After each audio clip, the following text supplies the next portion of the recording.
pledge allegiance to the flag of the United States of America and to the republic for which it stands, one nation, under God, indivisible, with liberty and justice for all.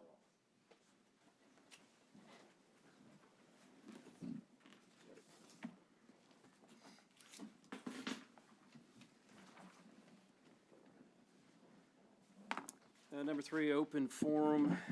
In addition to public comment on agenda items, the commission offers an open forum whereby citizens may comment on governance issues over which the city of Nacogdoches has domain. In accordance with the Texas Open Meetings Act, members of the commission shall not discuss, deliberate, or make any decisions on topics not posted as an agenda item. Speakers should address all remarks to the commission and limit your remarks to no more than 3 minutes, and that'll hold true through any remarks as we go through the regular agenda. Does anyone have anything they'd like to discuss that's not listed on the consent agenda?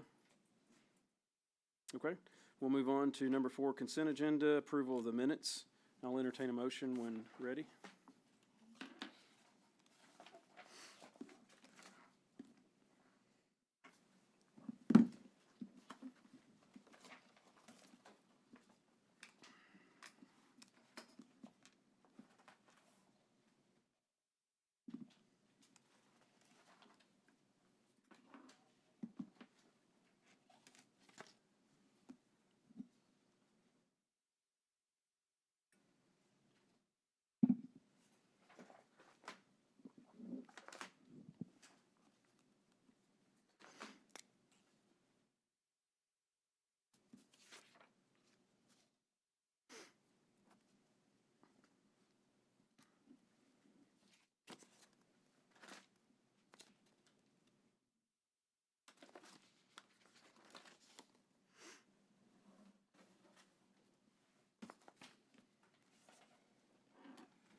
Okay.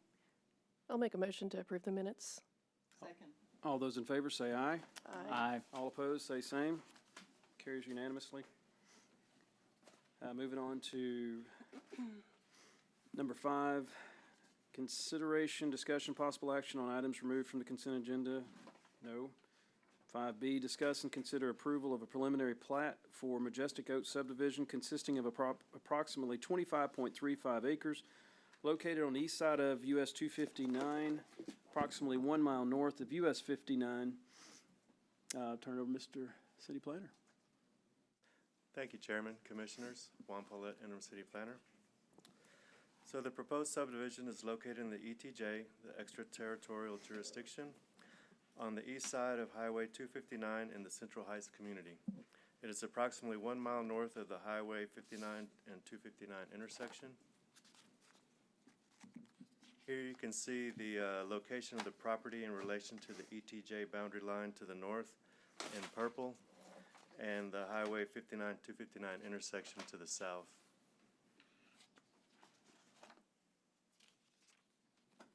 The proposed preliminary subdivision includes a total of 37 lots on 25.3 acres. Each lot is over half an acre to accommodate an on-site septic system. Due to the shape and physical characteristics of the property, the applicant is requesting 2 variances. The plat complies with the subdivision regulation with the exception of the following requested variances. Section 90-216 for blocks regarding block length, and Section 90-181 general standards regarding street projections.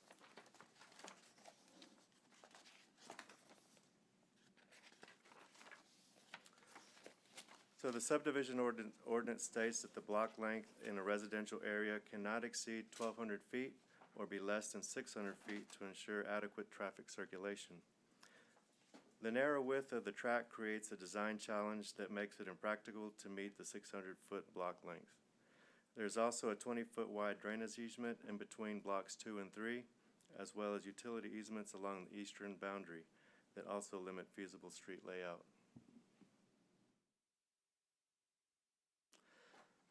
Opposite of the previous variance, this one exceeds the block length on the south side of Majestic Oak Drive by 203 feet.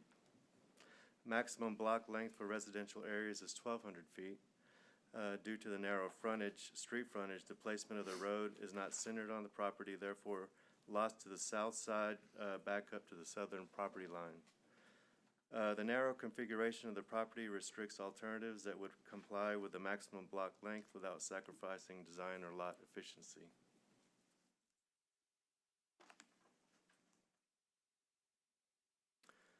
And the third variance section is from section 90-181, street projections.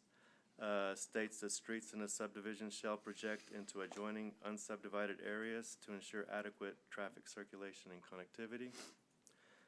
This area is located in the ETJ and surrounded by large residential or agricultural tracts with no indicating of pending development. Providing street projections to these areas could result in unnecessary infrastructure that does not serve a functional purpose. Staff believes that this proposal meets the requirements for the subdivision ordinance, and the requested variance meet the conditions for approval. Preliminary plat will expire in 6 months after approval. A one-time 6-month extension may be granted if the applicant submits a written request before the initial period ends.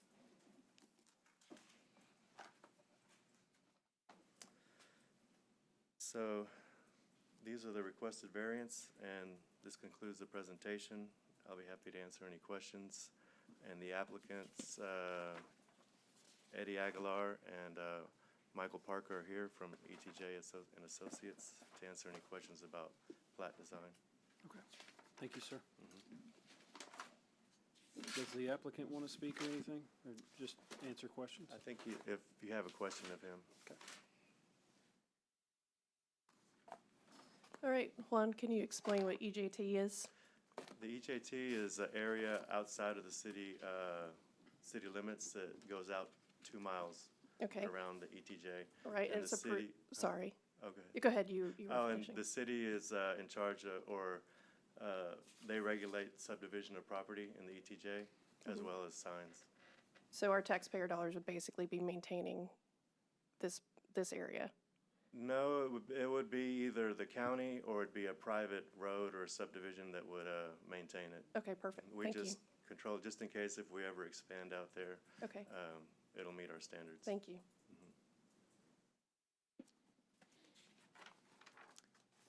Does anyone have questions of the applicants? We can move to open public comment. Okay, thank you, sir.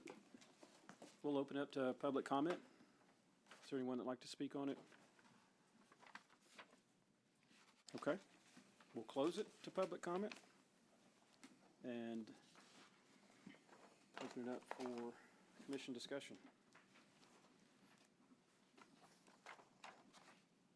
Does anyone have any questions of Juan or the applicant, representatives of the applicant?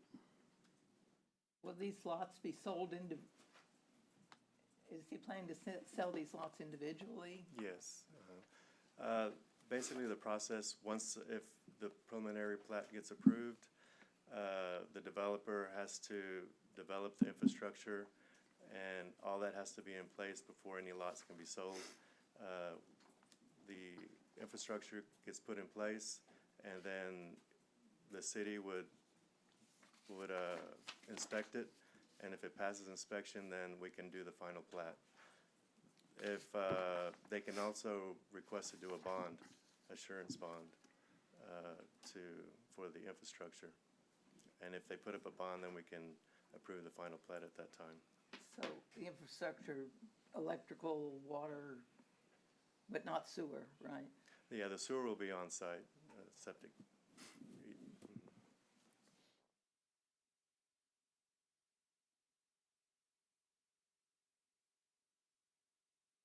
Any other questions?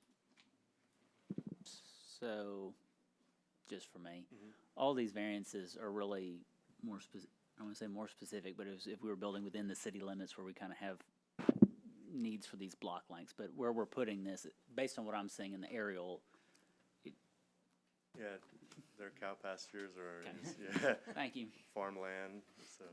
Just wanted to confirm that. On the motion, one way or the other, do we need to call out the variances or? Yes. Okay. If no other questions, we'll entertain a motion. Okay, just one more one. Can you go back to that slide? That has the exit, this block length, and just making sure. So our maximum is 1,200 feet, and it's exceeding it by 203 because of the issues that are with pipelines, the restrictions and stuff like that. Is that correct? Correct, and it's just, it's so narrow, that there's mainly that, that drainage easement in the middle is blocking it, and then there's easements to the east of it. Sure. And so, And then I read also that we were opening up areas of passageways. Is that correct? Can you go to that slide as well? So can you point that out to make sure that we understand what's going on with that? So this is just overlaid, and then you can see the surrounding properties. To the south is mainly large residential areas that are residential/farmland, and to the north is undeveloped that doesn't connect to the 259. Sure. There's a small county road, like a little narrow 2-lane county road to the north of that wouldn't support any subdivision. Or any traffic going Any through. traffic. So let me ask you, in the future, if that area gets developed to the north, would they have to come back and actually grant permission for, To connect the two. correct? They could, if they wanted to, they could request to connect the two. But I think initially, a lot of that would have to be done. Initially, the infrastructure would have to be put in place on this lot. Absolutely, yeah. Okay, thank you. Let me go back to the last slide. Are you good? Yeah, I'm Okay. good, thank you. If no other questions, we'll entertain a motion. I'd like to make a motion that we approve variance 1, section 90-216 block length for residential areas, as well as variance 2, section 90-216 blocks length for residential areas, as well as variance 3, section 90-81 blocks projection of streets as it relates to the Majestic Oak subdivision. I'll And- second. Have a second. All those in favor say aye. Aye. All opposed, say same. Carries unanimously. Thank you. Moving on to 5C, public hearing, discuss and consider action regarding special use permit case SUP 2025-01 for an accessory apartment in an R1 single-family district on one parcel of land approximately 1 acre, plus or minus in size, more particularly described by the Nacogdoches Central Appraisal District as parcel 26489, and located at 521 East Parker Road, Nacogdoches, Texas. All right, I will have to recuse myself from this one. Okay, thank you.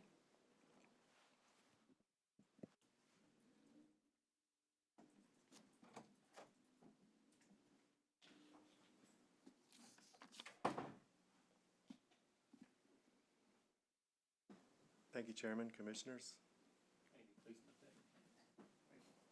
Juan Paulette, Interim City Planner.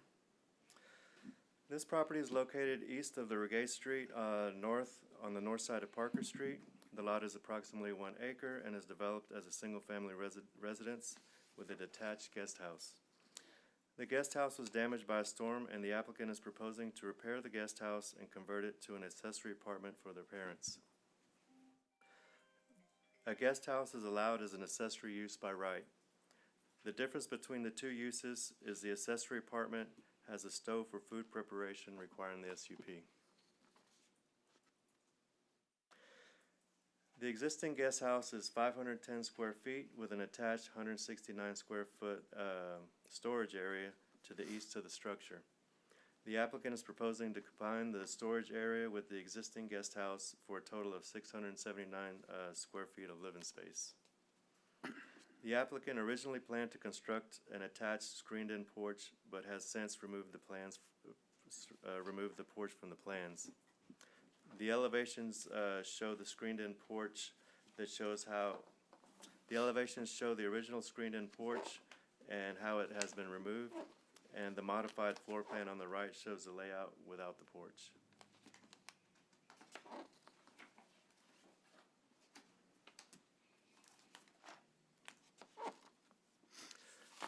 The subject property is zoned R1 Single Family and is surrounded by R1 Single Family.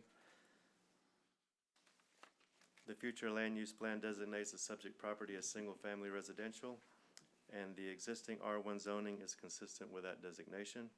The comprehensive plan encourages well-planned mixed uses, which is compatible within the established neighborhoods. The proposal achieves the goal by allowing an extended family living arrangement while maintaining the integrity of the surrounding single-family neighborhood.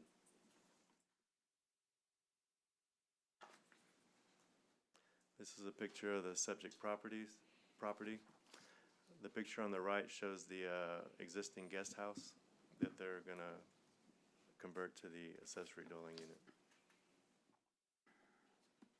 And this is some pictures of East Parker Road.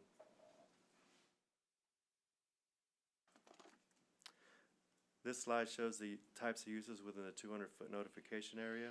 Staff sent out 9 public meeting notices to those property owners and have not received any written responses in opposition or in favor of the request. Staff also sent out 28 courtesy notice postcards to property owners between 200 and 500 feet and have not received any responses about the request. Staff coordinated a neighborhood meeting for the property owners within 500 feet of the subject property on February 5th. 2 of the neighboring property owners attended the meeting with general questions, but no one was opposed. Staff believes that this request meets the conditions of approval, and I'll be happy to answer any questions. And the applicants are here if you have any questions of them. Okay. Would they like to speak or just answer questions? Do you have any questions that need to be answered? I'm happy to address. I'll ask. Oh. Any questions? Okay. Public hearing. Oh, yeah. No, I'm just making sure. Yep. Okay. Thank you, sir. We'll open it up to public hearing. Anyone have anything that they'd like to say? We'll close it. Council or commission discussion? If not, we'll entertain a motion. I make a motion that we accept the request as written. And I second. All those in favor say aye. Aye. All opposed say same. And I'm aye. So Amy would be 4 with Lily absent of it. Thank you.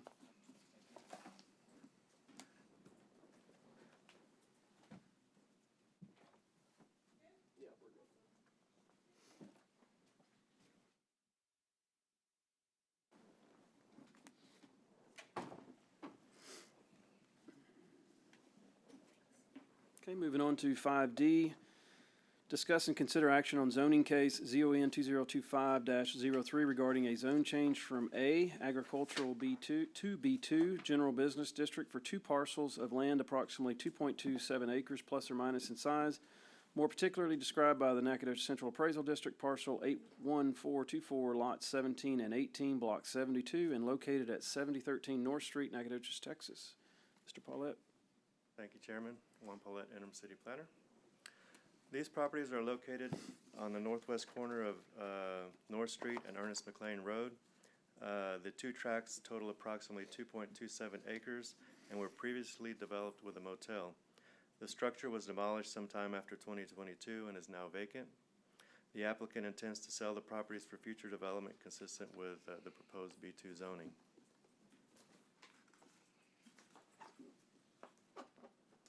The subject properties are located along the city's major commercial corridor, where nearby properties already support business and retail uses.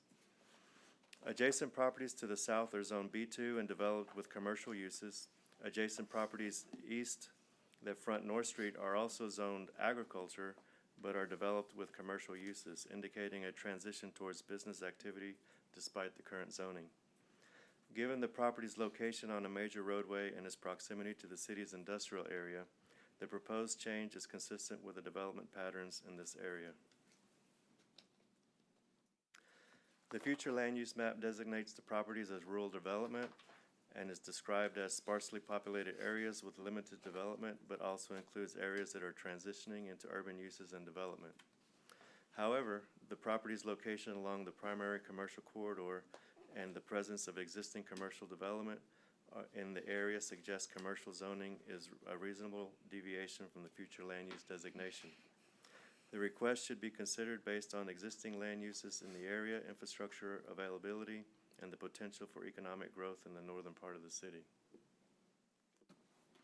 Here's some pictures of the subject property from North Street and some of the surrounding commercial uses across east and south.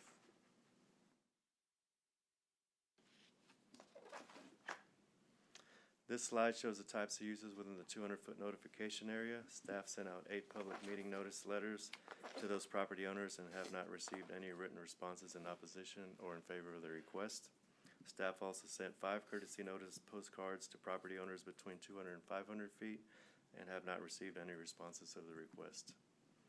Staff coordinated a neighborhood meeting for the property owners within 500 feet of the subject property on February 26th. One of the neighboring property owners attended the meeting with general questions but was not opposed to the request. Then staff believes that this request meets the conditions for approval as outlined in the staff report, and I'll be happy to answer any questions. Thank you. Any questions? Okay.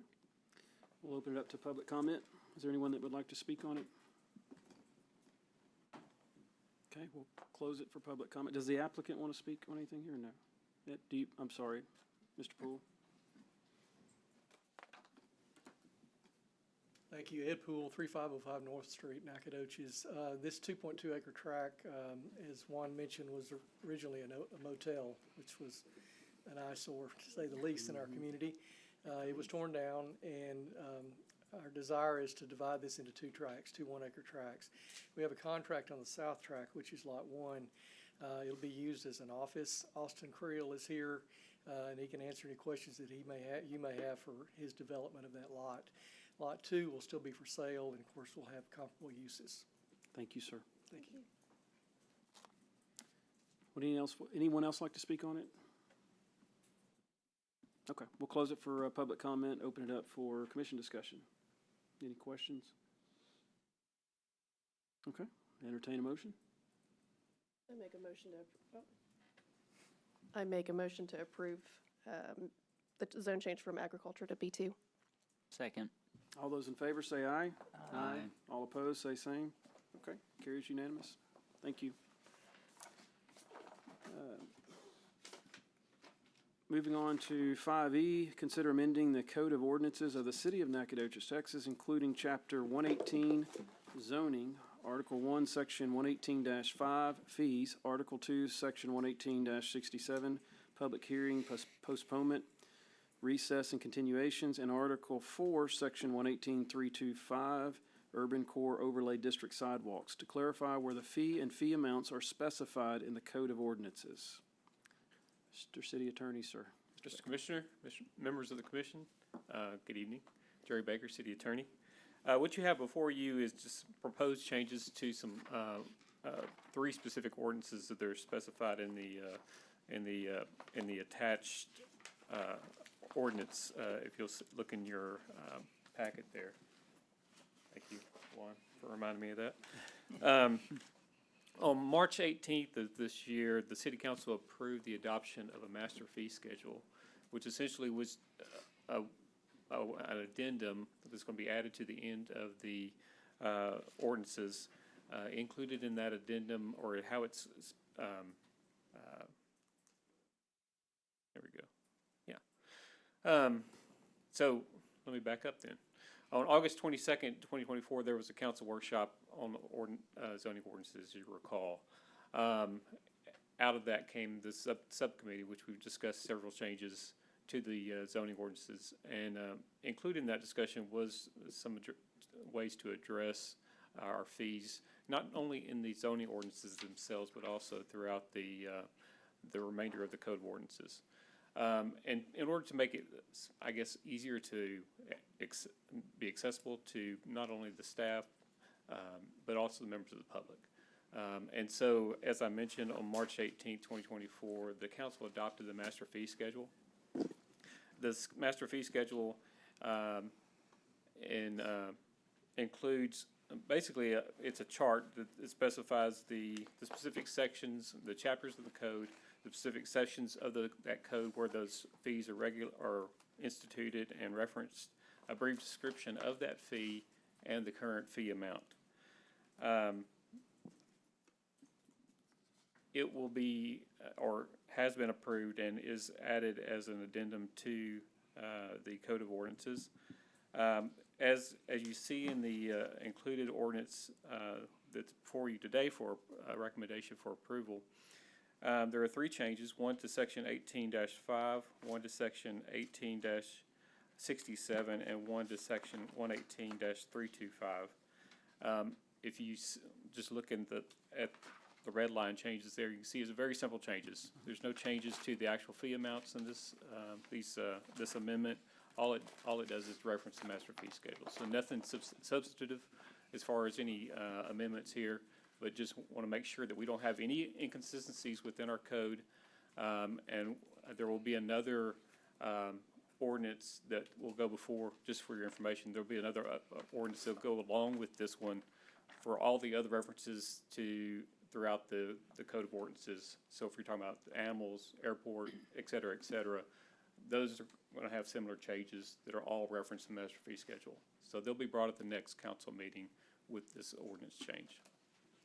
Any questions? Thank you, sir. Thank you. Open it up to public comment. Okay, we'll close it to public comment. Any commission discussion? I just have a question for Commissioner Zemanek and Commissioner Carroll. Did you guys talk about this? Anything that you guys want to say? It really is just consolidating Yeah. what we were already doing so that it's all in one spot rather than scattered here and there and yonder. Perfect. So, I like the word yonder. Well that's an old word. done. Pretty good. Okay. We'll entertain a motion when ready. I make a motion to approve the proposed amendments as written. I'll second. All those in favor say aye. Aye. All opposed say same. Okay. Moving on to 5F, consider amending the Code of Ordinances of the City of Nacogdoches, Texas, including Chapter 118 zoning, including Article 1, Section 118-1, definitions, adding definitions for beauty salon and tattoo studio, and amending the definition for piercing studio, Article 3, Section 118-273, and land use schedule, updating the classification of beauty salon, body piercing studio, and tattoo studio to align with the corrected definitions. Executive Director of Development and Infrastructure. May I interrupt? I'm sorry. I have to make a point of order. I should have interrupted you before, but it was a public hearing on the ordinance change, and we didn't have a public hearing. Yeah, we did. Did we? He opened it up. Okay, I apologize. No, you're good. I didn't hear you. Yes, sir. Our ears are peaked for that now. Yeah. I've got cheating notes up here, so it's very simple. So, Okay, Commissioners, Mike New, Executive Director of Development and Infrastructure. This item 2 is somewhat a continuation of discussion, not only kind of a trailing end of the August workshop, although it wasn't specifically brought up. From time to time, we did have questions and interest in various aspects of either a tattoo studio or a beauty salon come across our desk in development services, and this was something we felt that the subcommittee could discuss, maybe help pinpoint, because our current zoning ordinance does not very explicitly define tattoo studio or beauty salon. In fact, beauty salon isn't defined at all. It appears in the land use schedule, but it does not appear in the definitions. What we came across in particular was, and let me talk through the history a little bit before I get to that. August was that workshop on zoning ordinance. Continuation of that was the formation of the subcommittee to maybe discuss and make recommendations. So the subcommittee did discuss these definitions. Council has amended other ordinances within this zoning chapter and reviewed a few others that are up for consideration in a couple months. This one's very particular because as a staff, we came across particular items that we thought needed changes based on what we're seeing in front of our desk.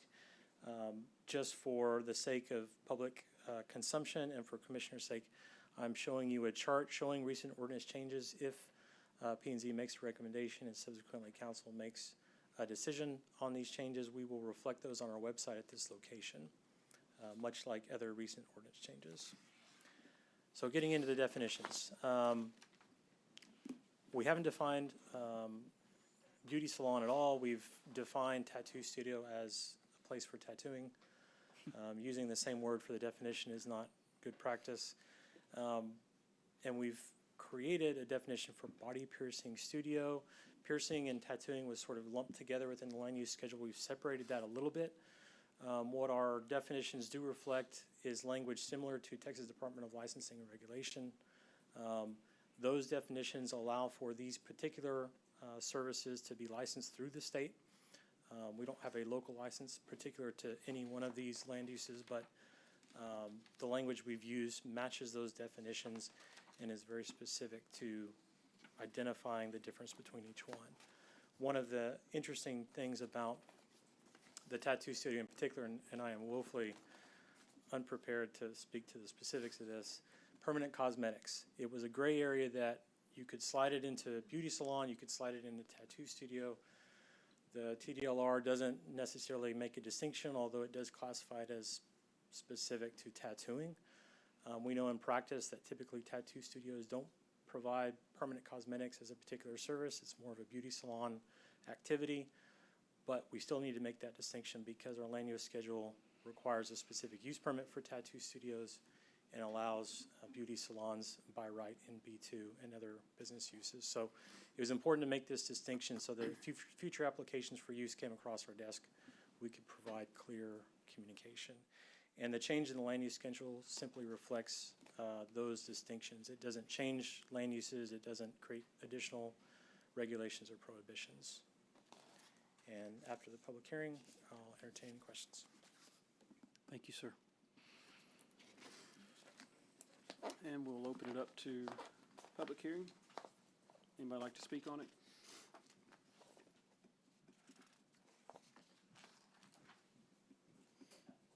Hi.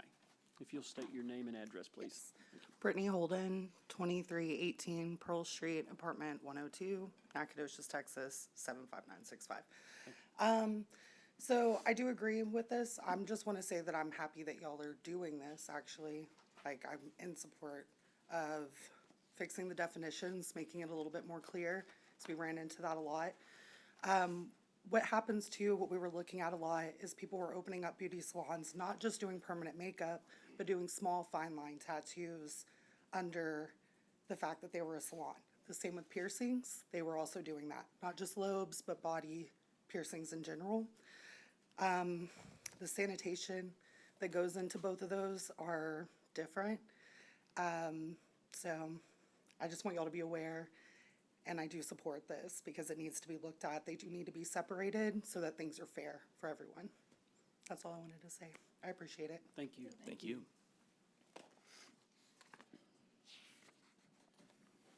Would anyone else like to say anything? Okay, we'll close it to public comment and open it up for commission discussion. You got that, Counselor, didn't you? I do have a question because I admittedly missed the last subcommittee meeting. Yes, sir. On body piercing studios, there's the last sentence in there that says, this also includes studios that perform implants. What implants are we performing on these sites? We talked about that at great I length. figured you talked about it We at did- great we did length. talk about that. I'd like to know. These would be more design implants. Oh man, you're gonna put me on. Yeah, I'm gonna call up our That's fine. public resident expert. That's Talking fine. about They're like, not typically medical implants in the term that we think of them. like gauges. I'm sad that I missed this sub-meeting because to have all those people in the room have to talk about implants, I'm sure is fascinating, but Yeah, I genuinely am interested. I'm but sure again, it's this- like ear gauges and stuff like that. Yeah, again, this was pulled No? from Okay. TDLR language, and they do make a distinction and allowance for medical implants as part of medical service. Yeah, Absolutely. you okay with that? Oh, absolutely. I want Z over here to make sure he's, and for our own edification. I Okay, wanna I'm know. gonna try to get close to this microphone this time. So there is a difference in body piercing and in what's considered implants. I will say that I am a body piercer. I do not do implants. So the specific difference is that these are called dermal implants. There is what's called a dermal punch that takes out a piece of flesh and something is inserted in there. When you see a piercing that just has one spot, doesn't have an entrance and an exit, that's a dermal implant. Again, I'm a piercer. I do not do those. I don't necessarily agree with that being a thing that piercers should do because it is more permanent. To take it out, it needs to be removed with a scalpel surgically. I am not a doctor. I'm a piercer. So that's where you're defining that also. That might be something y'all want to look into to make sure that that's also clearly defined and everything. Just get a little bit more education on that also. But yeah, I do agree with what y'all are doing. Again, good job. Thank you all. Thank you. I appreciate that. Yeah, I mean, my question also is like in med spa implants, like fillers, are those considered to be, not to get in too much into the weeds, but this is a You're good, talking about like Botox? yeah, there's also filler, no, it's different. See, I was thinking some do I was thinking require, teeth. and this does go back to some state differentiation. Some do require medical professionals, licensed medical professionals to initiate those types of services. We're not falling into that category with these Okay. definitions in particular. But kind of step one, get clear definitions, establish those within these different land uses that we've already identified within our code. And if we need to take a second look based on other inquiries, we can do that. Great.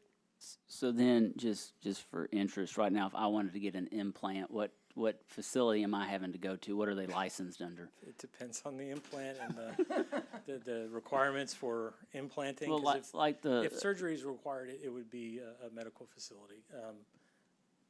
I'll just say that. In other instances, I'm not entirely sure. okay.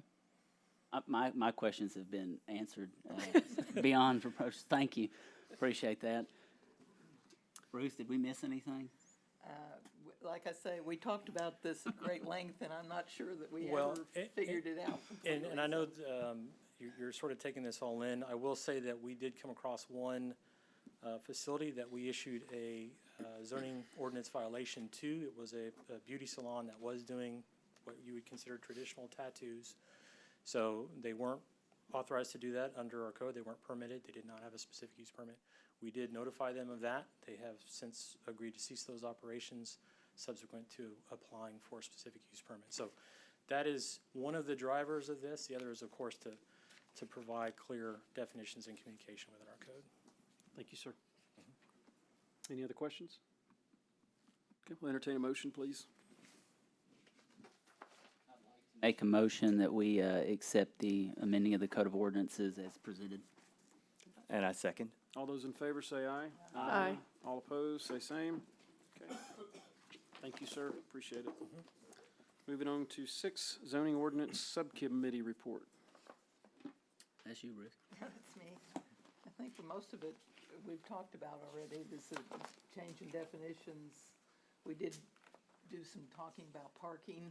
That seems to be an issue in town, about where people park, about off-street parking, on-street parking. So it's ongoing. Yes, and I will tell you, again, you've seen a few of the items come forward. The commission's made recommendations as to the other changes council's either considered or will consider. What's on the future agenda, we still have some remaining items from the workshop, amendment procedures. Off-street parking is going to be, I think, a big topic for the subcommittee to kind of weed through potential options, considerations. We've only just started that conversation with the subcommittee in our March meeting. We'll continue that in our April meeting. It will probably be the dominating topic of discussion. And subsequent meetings, we will work to tackle the other items from that workshop, more big picture umbrella items, district development standards, non-conforming structures, and plan developments. One that may come across the subcommittee's desk related to district development standards. We did have some other ideas that staff has seen in practice related to fence regulations. So just examples of things that as we see things as staff, we'll bring those to the subcommittee and we'll work to trickle those up to P&Z and council. Thank you, sir. Okay. Moving on to 7, discussion and possible action on future agenda items. Does anyone have anything they'd like to put on the agenda for next time? Okay. Nope. With that, we will adjourn. Thank you. Thank you. Time is 5:41. Hey, we did good. Yeah, we did really good, actually.